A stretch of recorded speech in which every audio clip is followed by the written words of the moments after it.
الحياة شوقا إلى المولى أتاني أسلمت روحي. Allah Ta'ala, après avoir parlé, donc vous vous souvenez, de l'univers dans sa globalité, il a parlé du ciel, dans sa beauté, retenez, n'oubliez pas, il a parlé de la maintenance du ciel, il a parlé des montagnes, leur fonction de stabilité de l'univers, il a parlé des terres, avec leurs jardins, les palmiers, l'eau, avec ses bénédictions.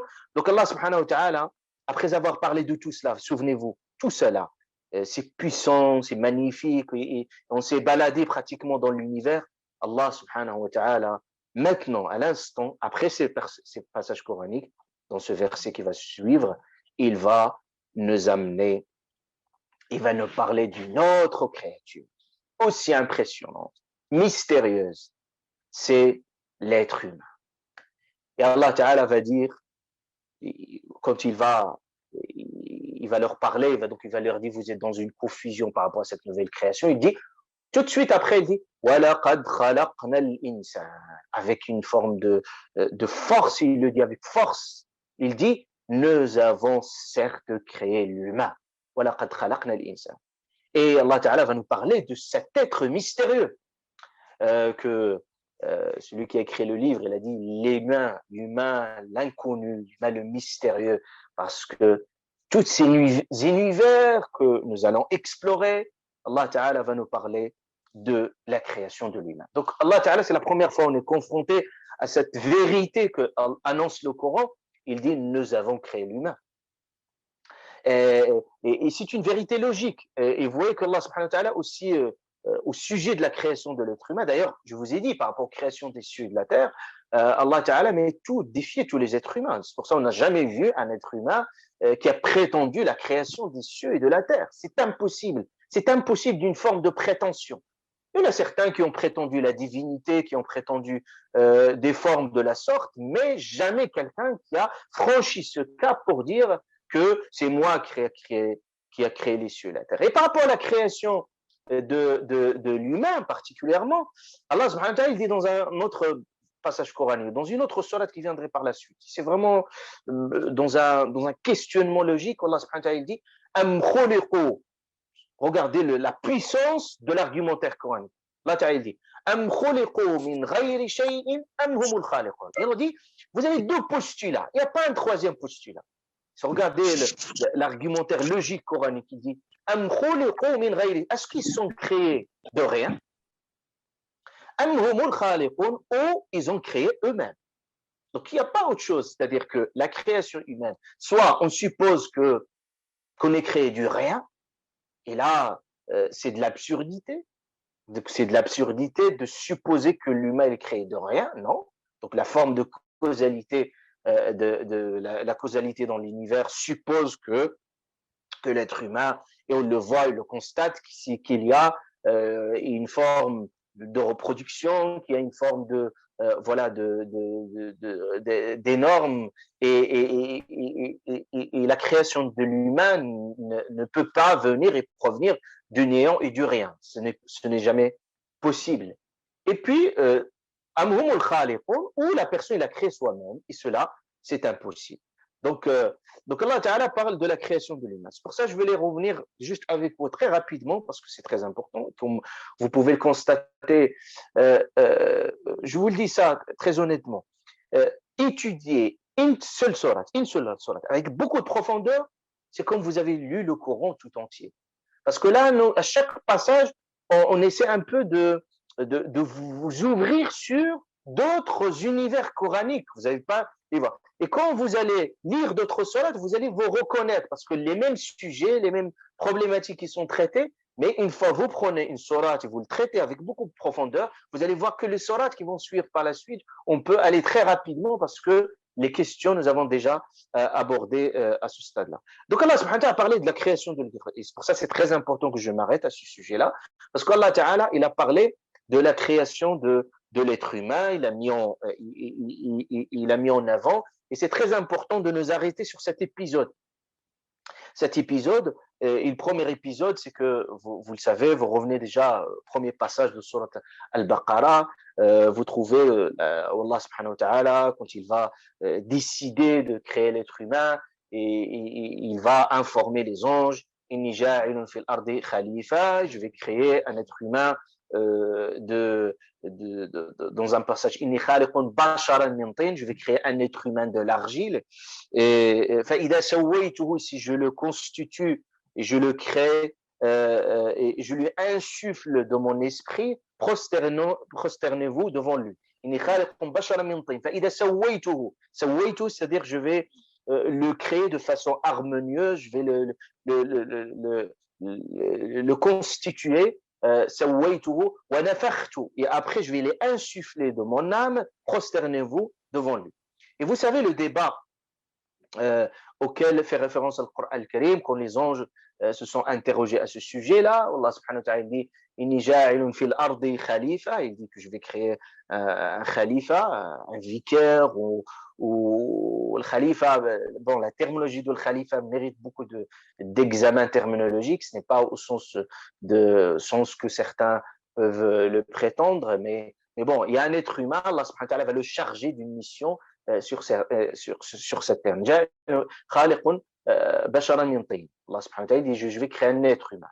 C'est la première fois qu'on entend ce type de création. On connaissait les djinns, on connaissait les anges qui sont des êtres de lumière, on sait les djinns qui sont créés du feu, mais création de l'être humain de l'argile, c'est une première. Donc c'est pour ça Allah subhanahu wa ta'ala dit inni ja'ilun fil ardi khalifa, et les anges ils ont dit naturellement ataj'alu fiha donc sans aller dans le détail. Donc les anges, c'est pas qu'ils ont contesté, mais juste ils veulent mieux être informés, et ils ont dit est-ce que tu vas mettre sur terre celui qui répand le sang, le trouble sur terre, alors que nous te glorifions. C'est-à-dire que les anges s'inquiétaient de la nature. Pourquoi ils se disent, pourquoi justement que les anges se sont interrogés sur ce fait-là? Parce que en partant, en supposant et de partir de la création de l'être humain, cette création qui peut être tentée parce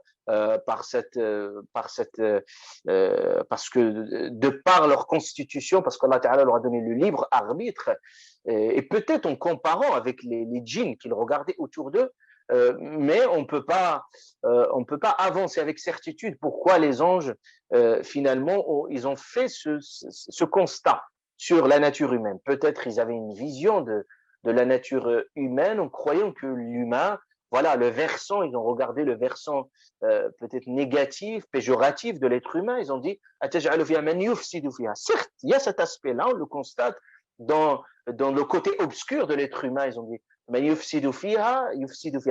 c'est-à-dire auquel il va faire régner le discorde, le fasad, et qui puis va répandre le sang, alors qu'ils disent que nous, notre fonction, c'est de te glorifier. Et Allah subhanahu wa ta'ala ne voulait pas le répandre sur le coup, parce que ce n'est pas le bon moment. Et parfois même, quand vous avez des interrogations, vous dites que ce n'est pas, il faut une autre étape pour pouvoir y répondre. Donc ça, Allah subhanahu wa ta'ala, il s'est contenté de leur dire, subhanahu wa ta'ala, il y a des choses qu'on ne peut pas expliquer sur le coup, mais c'est plus tard que ces vérités peuvent se révéler. C'est pour ça Allah subhanahu wa ta'ala, il leur dit, je sais ce qu'on vous savez pas. Et puis à ce moment-là, Allah va leur montrer avec une démonstration par la preuve et une qualité, une supériorité de l'être humain. Donc Allah Ta'ala a dit je vais aller très rapidement. Il a enseigné à Adam le nom de toute chose. Donc c'est ce pouvoir de la connaissance, du savoir.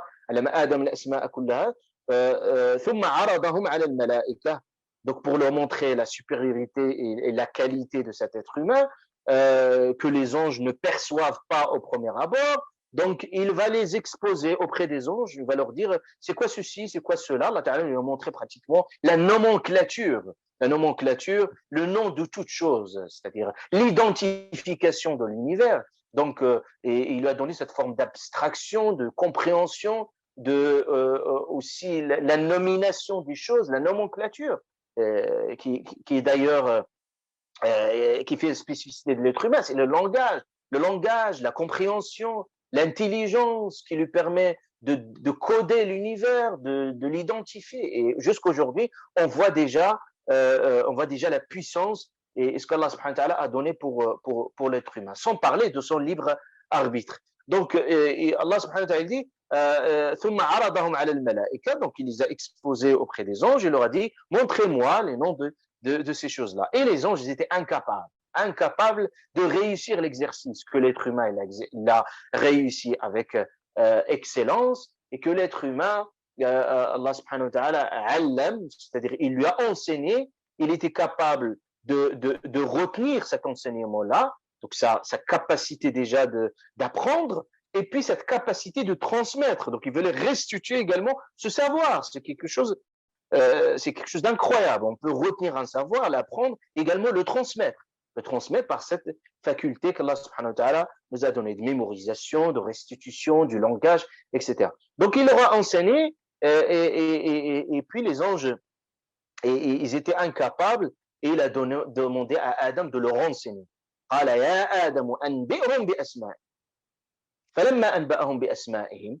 Donc Adam, il leur a enseigné ces choses-là. Les anges étaient étonnés un peu de cette capacité de l'être humain de restituer ça et de comprendre ces réalités, c'est mystérieux. Et Allah subhanahu wa ta'ala, il leur réplique. Donc souvenez-vous, leur première question, c'est à ce moment-là. Donc maintenant, ça se justifie, il va leur répondre sur le coup. C'est pour ça, parfois, il y a des questionnements, on ne peut pas y répondre au premier écho, mais il fallait d'autres étapes. Ici, la démonstration, et par la suite, Allah subhanahu wa ta'ala, il dit, est-ce que je ne vous ai pas dit que je sais ce que vous ne savez pas? Donc, les anges se sont résignés en toute humilité face à cette vérité qu'ils ont observée, et en toute confiance, Allah subhanahu wa ta'ala, c'est pour ça ils ont dit, subhanak, regardez l'attitude d'humilité des anges, gloire à toi, nous n'avons du savoir que ce que tu nous as enseigné. Quelle attitude d'humilité que les anges, ces êtres également de la pureté, aussi qui sont des modèles pour l'être humain,